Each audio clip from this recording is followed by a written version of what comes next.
Bonjour et bienvenue sur le plateau TV d'Euronaval. À présent, j'ai l'honneur d'accueillir le général Hervé de Courrèges, directeur de l'Institut des hautes études de défense nationale, l'IHEDN dans le jargon, et directeur de l'enseignement militaire supérieur. Mon général, bonjour et bienvenue. Bonjour. Vous accompagnez aujourd'hui à Euronaval les auditeurs d'une session de formation de l'IHEDN consacrée aux enjeux et stratégies maritimes. C'est une déformation de l'IHEDN qui ne sont pas parmi les plus connues. En quoi consiste ce programme et quels sont ses liens avec le monde de la défense? Alors tout d'abord, merci de m'inviter, permettre de présenter effectivement cette session et puis souhaiter peut-être un bel anniversaire puisque c'est le 10e anniversaire de cette session d'enjeux maritimes. Donc on a formé depuis 10 ans donc 350 auditeurs qui sont peut-être dans le salon et qui se reconnaîtront. Donc joyeux anniversaire à eux pour cette session qui a fait l'objet au départ d'une certaine originalité, de dédier une session d'étude des enjeux à un milieu dans le domaine de la sécurité et de la défense nationale. Alors qu'est-ce qu'une session liée aux enjeux maritimes? Tout d'abord, c'est une session de haut niveau qui rassemble une cinquantaine d'auditeurs, bien sûr volontaires et sélectionnés, qui vont confronter leur point de vue avec des divers profils. Donc des gens qui ont entre 35 et 50 ans, qui viennent du monde du privé, du public, des institutions, de l'industriel. On a des assureurs, on a des armateurs, on a donc des scientifiques, bien sûr, aussi qui travaillent dans le monde de la mer. Il s'agit aussi de noter que depuis 3 ans, nous avons aussi des ultramarins, une dizaine d'ultramarins dans cette session qui nous ouvrent complètement les espaces à tout le sujet de l'outre-mer. Donc merci d'ailleurs à la Direction générale de l'outre-mer de nous permettre d'accueillir ces auditeurs ultramarins. Donc ça a été une initiative récente et que nous souhaitons voir perdurer. Le contenu il est assez classique dans l'IHEDN, c'est-à-dire c'est un triptyque des conférences de très haut niveau, chef d'état-major des armées, délégué général pour l'armement, secrétaire général de défense et de la sécurité nationale, secrétaire général à la mer, toutes ces hautes autorités qui viennent se consacrer à ce public de 50 auditeurs. Mais ce sont aussi des visites et des voyages d'études. Des visites tout d'abord, alors pour citer celles que vont faire les auditeurs de cette session, ça sera dans 5 ports ou zones portuaires majeures. Donc pour citer Brest, Lorient, les Hauts-de-France, Marseille, la Seine, Toulon et La Rochelle-Nantes. Voilà les espaces. Et puis des visites, des voyages d'études, Émirats Arabes Unis, Djibouti et puis Bruxelles pour traiter un petit peu de l'Europe. Ces auditeurs, au-delà de ces visites et de ces conférences de grand niveau, ils travaillent beaucoup, ils travaillent sur des sujets d'études. Cette année, les 5 sujets d'études qui ont été proposés, ce sont les préoccupations que nous avons dans ce salon, c'est-à-dire tout d'abord les drones, l'intelligence artificielle et le quantique, mais aussi bien sûr la stratégie de construction navale pour l'Europe, mais aussi les sujets bien sûr liés aux compétences humaines, pour avoir des parcours différenciés et valorisants entre public et privé. Et je n'oublierai pas les infrastructures numériques résilientes, particulièrement importantes aujourd'hui dans les espaces maritimes. Et vous n'avez pas cité parmi les auditeurs les militaires? Il n'y a pas de militaires dans cette session-là? Alors je les avais bien sûr regroupés dans les institutionnels. Et je ne les oublierai pas puisque j'ai un beau-père marin, donc il m'en voudrait beaucoup. Mais effectivement, si vous voulez, un petit peu dans le détail des auditeurs, 50% viennent du monde à peu près institutionnel, dont 25% de militaires. Ça, c'est le calibrage. 35% du secteur privé et 15% de ce qu'on appelle les relais d'opinion. Vous vous y retrouverez, monsieur, puisque ce sont les journalistes, les parlementaires, les membres des organisations syndicales, du culte, etc., etc. Très bien. Et donc, c'est à peu près le même profil que pour les autres sessions plus connues, cette fois-ci, de l'IHEDN, notamment la session nationale. Mais il n'y a pas que celle-ci, il y a de nombreuses sessions régionales. Est-ce que vous pouvez nous faire un panorama, un catalogue de tout ce que propose l'IHEDN? Merci. Alors oui, merci d'ouvrir au-delà de la majeure enjeu et stratégie maritime aux autres produits de formation que nous offrons aux auditeurs qui en bénéficient. Parce que depuis 4 ans, la session nationale s'est organisée avec 5 majeurs. Donc les 5 majeurs, c'est politique de défense, c'est enjeux et stratégie maritime, c'est armement, économie de défense, c'est souveraineté numérique et cyber, et puis c'est économie de défense, qui sont qui sont des majeurs qui couvrent l'ensemble du spectre de la défense et de la sécurité nationale. Alors, tout cela regroupe à peu près 300 auditeurs. Aussi pour ceux qui souhaiteraient candidater, à peu près entre 650 et 700 candidats. Et puis, donc, il y a une sélection qui est faite.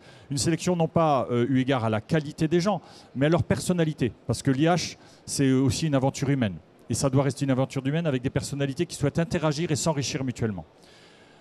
Ces sessions, ces majeurs, ont un tronc commun, ce qui permet aux auditeurs, au regard de leurs profils différents et de leurs enjeux, néanmoins un moment, de se rapprocher des autres, des autres environnements, donc de créer encore plus de richesse d'approche. Donc des voyages ont lieu en commun, des conférences ont lieu en commun, et puis après, il y a de la différenciation par majeur en fonction du centre d'intérêt de chacun.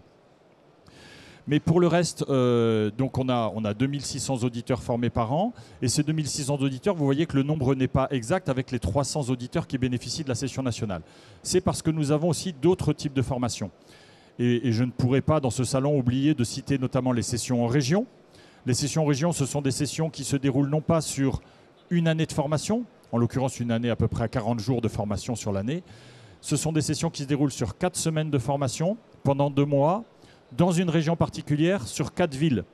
La dernière que j'ai pu clore, qui s'était déroulée en Provence-Alpes-Côte d'Azur, s'est déroulée avec Toulon, Nice, Marseille et Aubagne.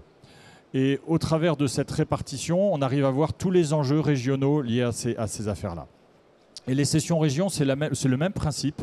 Des auditeurs qui viennent d'horizons très divers pour créer de la richesse humaine.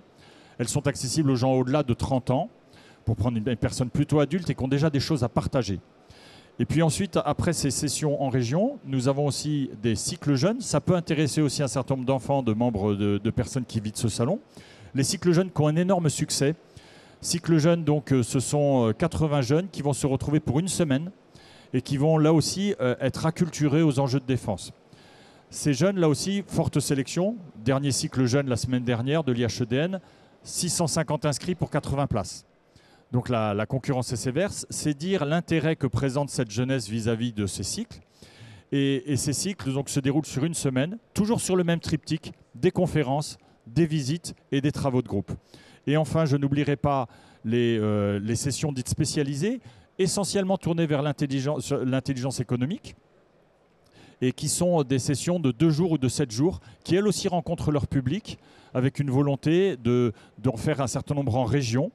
Et là aussi, c'est un produit dans la continuité du rapport Marthe qu'on a souhaité conserver.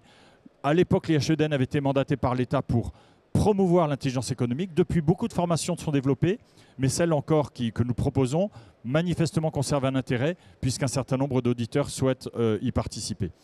Voilà ce que je pouvais dire sur la diversité de l'offre, des sessions nationales, des sessions régions, des cycles jeunes et des cycles spécialisés en intelligence économique.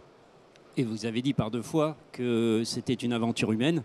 Est-ce que vous pouvez quand même développer un petit peu ça, parce que ça va intéresser nos auditeurs? Alors, une aventure humaine, parce que l'IH, Institut des hautes études de défense nationale, au départ peut faire peur. Peut faire peur parce que les gens disent « je n'ai pas le niveau des hautes études ».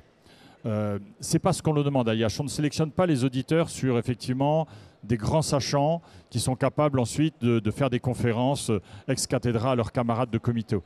On veut créer du lien pour qu'à la fin d'une session d'IH, qu'elle soit de 2 jours, de 7 jours, d'1 an ou de quelques semaines, il y ait un vrai lien de camaraderie, voire d'amitié qui se soit tissé et que les liens perdurent.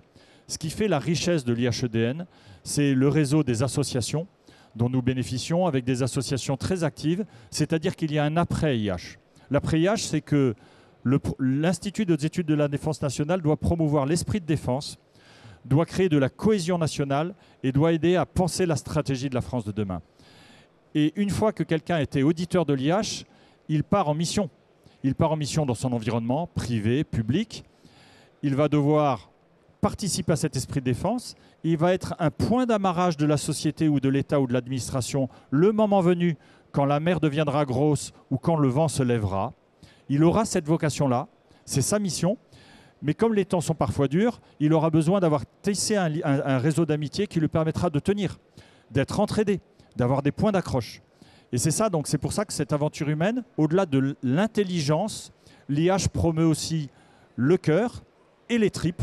Le cœur pour faire de la camaraderie et de l'amitié, et les tripes pour avoir le courage de s'affronter à des enjeux importants demain pour notre pays. C'est presque l'esprit d'équipage. Exactement, c'est tout à fait l'esprit d'équipage et dans ce salon, ce terme trouve tout à fait son propos. Et justement, pour revenir à la marine, est-ce qu'on peut faire quand même un peu le lien entre les différentes sessions dont vous venez de nous parler et le monde maritime qui intéresse au premier chef nos auditeurs ici sur le salon Euronaval? Par exemple, sur la session nationale actuelle, est-ce que vous avez des exemples de visites, de rencontres qui sont liées au monde maritime? Alors bien sûr, vous avez raison de le citer, il y a bien sûr et c'est ce qui a fait à un moment le débat sur le fait d'avoir une session dédiée aux enjeux de stratégie maritime, parce que ces enjeux sont présents pour une nation comme la nôtre à vocation continentale et maritime, d'être présents sur l'ensemble des majeurs. Et donc, bien sûr, pour citer et répondre à votre question, armement, économie de défense, dans le programme dédié qui lui est consacré, va aller visiter la force océanique stratégique, va aller voir les industriels du secteur dans les différents ports à côté de ses camarades des enjeux de stratégie maritime, va évoquer le sujet des câbles sous-marins, va même évoquer les sujets liés à la pêche illégale, puisqu'en l'occurrence, armement, économie de défense va se déplacer en Guyane où ce sujet est patent. Un autre exemple pour une autre majeure, que sur la souveraineté numérique et le cyber, vous imaginez bien combien dans l'interconnexion des mondes maritimes et continentaux, ces sujets sont clés. Donc avec les câbles sous-marins, les défis, les apports du numérique, l'IA et le quantique, je vous en ai parlé. Il y a même un sujet étudié aujourd'hui en souveraineté numérique et en cyber, lié à la préservation de notre environnement par l'environnement de souveraineté numérique. Politique de défense qui est plutôt orientée en termes de carte d'identité sur les sujets liés à la décision de politique de défense dans les sujets de loi de programmation militaire. Bon, je ne rentrerai pas dans le détail de ce que ça veut dire en termes d'environnement maritime pour cela. Et puis pour tous les sujets de défense, d'économie, bon, là encore, ce salon est bien là pour montrer que les interactions sont multiples. Donc c'est pour ça qu'il y a des majeurs, c'est pour ça qu'il y a des interactions et qu'il ne faut surtout pas séparer les mondes. Néanmoins, il y a des focales plus affirmées sur certains secteurs pour aller plus en précision dans des domaines. Et lors des échanges où tous les majeurs se retrouvent en comité complet, eh bien, il y a des partages de compétences. Très bien. Là, je pense que vous avez donné tous les arguments pour convaincre les auditeurs ici au Salon Euronaval de l'intérêt de telles formations. On va prendre un tout petit peu de recul peut-être maintenant par rapport à l'IHEDN. On parle d'Acadème, Académie militaire, si je ne me trompe. Académie de défense de l'école militaire. De défense de l'école militaire. Eh ben, dites-nous un peu plus justement sur ce que représente cette nouvelle appellation. Alors, l'Acadème, je vous ai parlé d'IHEDM comme une superbe aventure humaine. L'Acadème, c'est aussi un extraordinaire projet qui n'est pas nouveau. Hein. Les prémices de l'Acadème, d'avoir une académie de défense de l'école militaire, ça remonte à Michel Debré.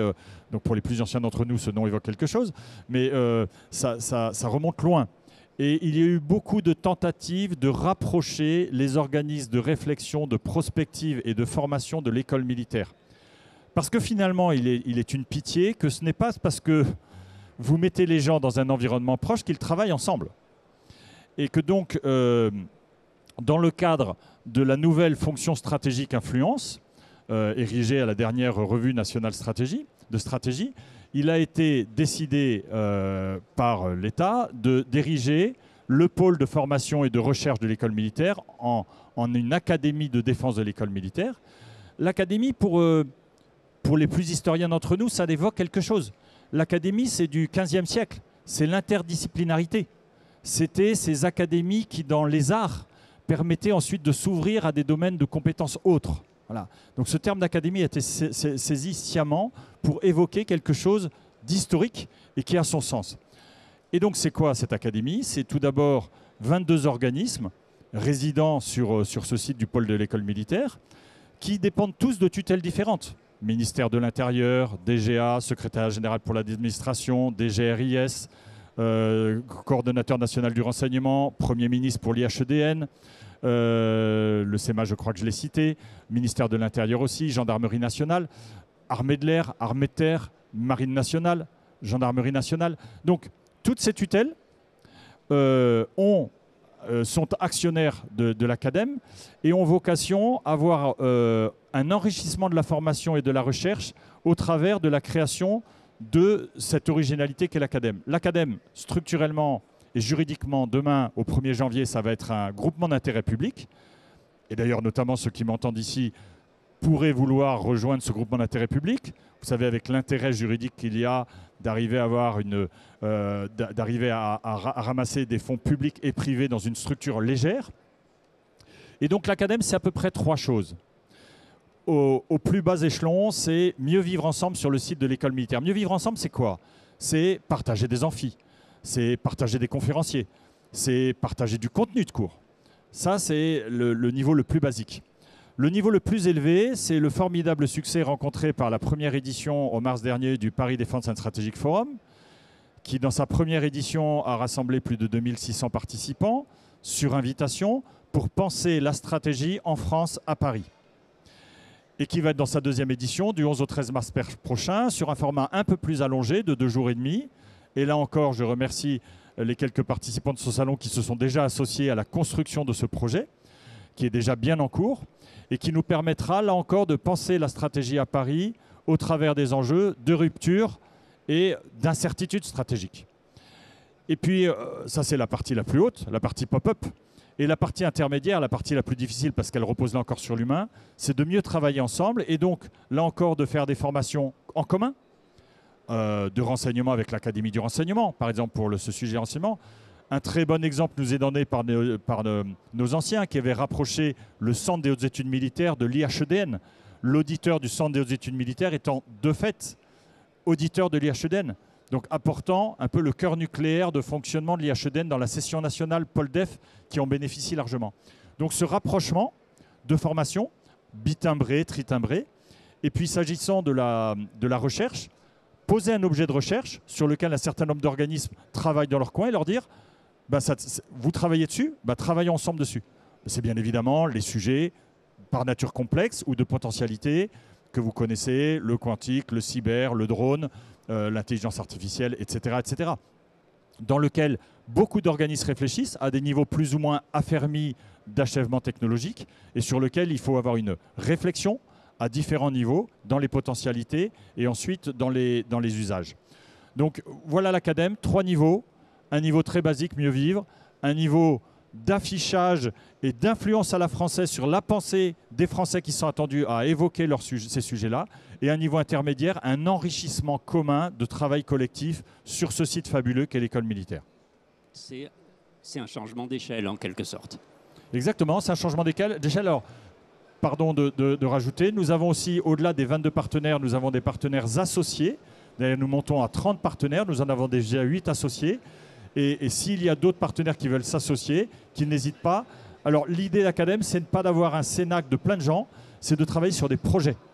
Et donc de partir sur un projet de 1 à 3 années avec une lettre cadre qui nous amènerait à travailler avec des organismes de recherche, de formation, voire industriels, s'ils le souhaitaient, sur des projets très précis, utilisant la matière grise de réflexion et la jeunesse dont nous bénéficions à l'école militaire. Mais tout le monde ne va pas rejoindre l'Académie de défense de l'école militaire dès cette année. Tout le monde ne va peut-être pas trouver le temps de s'inscrire à une session de l'IHEDN. En attendant, il est possible de vous écouter ou d'écouter le message de l'IHEDN à travers un podcast. Ah oui, alors ça c'est un fort succès obtenu à l'issue donc du premier PDSF.